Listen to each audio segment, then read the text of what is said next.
E aí, Nerd, beleza? Eu sou o Leonardo, Nasce Agressivo. Tô aqui com o César Novo. E aí, César? Mais uma dica do baú do César. Raridades. A gente falou e tem falado em vídeos anteriores sobre os fumetti, quadrinhos italianos, o quanto eles são bons, o quanto eles são, vale a pena ser lidos. E aí, César achou, né, nas andanças dele, um que saiu até há pouco tempo, né? Saiu aqui em 2007, 10 anos. Hoje a gente tá nas datas comemorativas. A gente já gravou um vídeo de 20 anos do Batman, agora tem essa aqui, que é do Alfredo Castelli no roteiro e Lúcio Filippucci na arte. Fala pra eles aí qual é o título. A gente trouxe aqui As Verdadeiras Memórias do Dr. Mystère. Que, só para lembrar, é um título que é italiano, mas que não é da Bonelli. Exato. Que são os títulos mais conhecidos aqui do Brasil, né? Exato. Inclusive o Martin Mystère, né? Que é do mesmo autor, inclusive, de Alfredo Castelli. Sai pela Bonelli, né? É italiano, mas esse saiu lá por outra editora e foi publicado aqui no Brasil pela Mix também, né? Uhum. Isso aqui é praticamente um achado, né? Porque só saíram 2 edições, essas 2 que estão aqui, Dr. Mystère, número 1, Os Mistérios de Milão, e a número 2 é A Guerra dos Mundos, a visão dele. São 2 histórias independentes.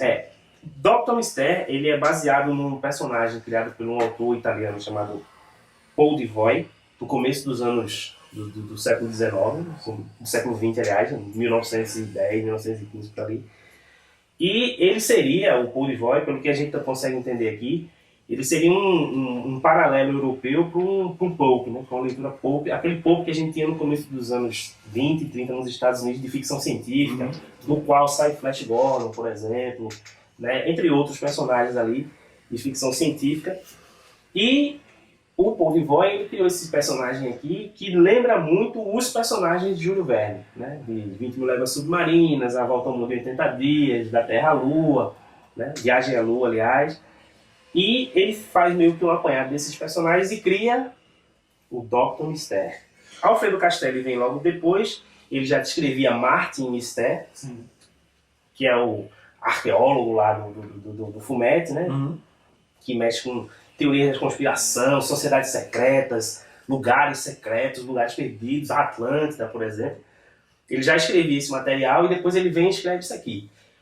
E esse aqui ele vai mais, ele difere do Mystère porque ele vai muito nessa linha dessa escrita do começo do século passado, né?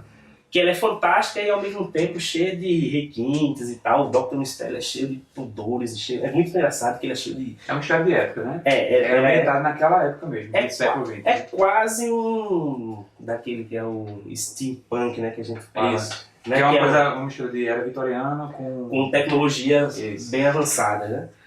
Nesse primeiro número aqui, nos Mistérios de Milão, ele vai ajudar uma moça a encontrar um marido, que é um engenheiro, que está envolvido no desenvolvimento de algumas máquinas que possivelmente, na verdade, estão ligadas a uma sociedade secreta que quer dominar o mundo, e é aquela máquina ultra avançada.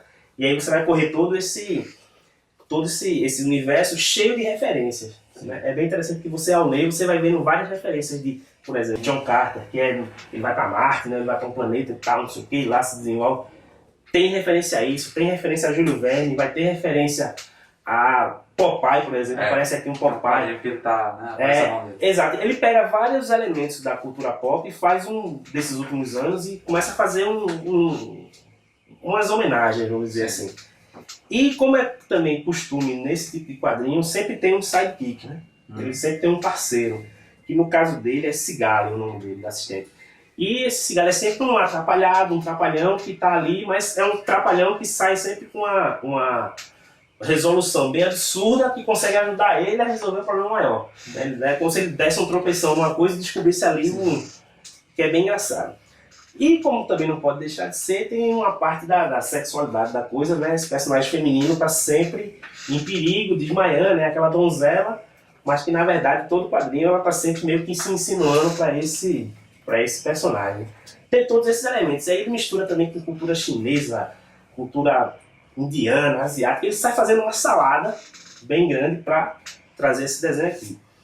E o segundo volume, o Guerra dos Mundos, é a visão de Castelli e do personagem do clássico de George Orwell, né? Que é a invasão que vem de Marte e tal, os marcianos chegando na Terra e ele tendo que resolver toda essa problemática.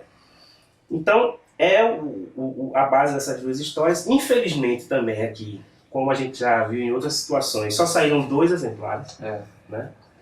Não vingou por algum motivo. Muito embora também isso não foi muito divulgado. Eu achei isso aqui meio que acontecendo umas andanças aí meio perdido. Consegui achar um exemplar no Mercado Livre, né? Ainda, com um preço até razoável, mas é muito indicado porque é muito bem desenhado, muito bem feito, um roteiro muito bom. Você se diverte muito encontrando as referências à cultura pop. Isso aqui é de tal coisa, isso aqui é de tal lugar, blá, blá, blá.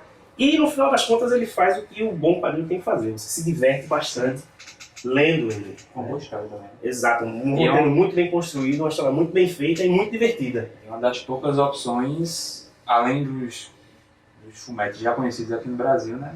Pra gente conhecer um pouco mais do trabalho europeu, né? Aqui. Que também é uma raridade. Só saíram 2, originalmente foram publicados com um intervalo muito grande, não saiu em abril, não saiu em julho. Então, assim, é uma raridade desde o momento que foi lançado também.